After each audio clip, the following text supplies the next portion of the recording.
Confédération paysanne. Je m'engage à la Confédération paysanne car je pense qu'aujourd'hui c'est le seul syndicat qui défend les paysans, la terre et les générations futures.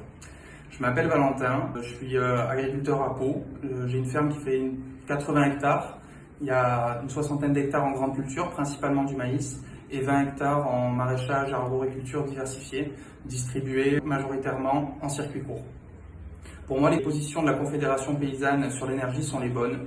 On refuse que les terres agricoles soient sacrifiées sur l'autel des profits des géants de l'énergie.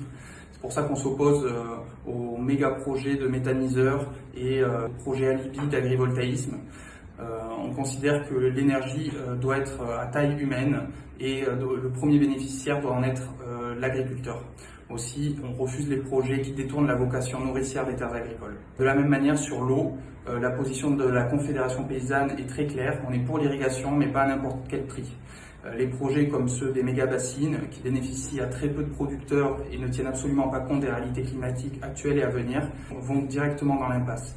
On souhaite que l'eau soit considérée comme un bien commun, c'est-à-dire qu'elle soit partagée équitablement entre les différents usages et qu'il y ait une priorisation des cultures économes en eau et qui ont une vocation alimentaire locale. Aujourd'hui, on est à l'heure des choix.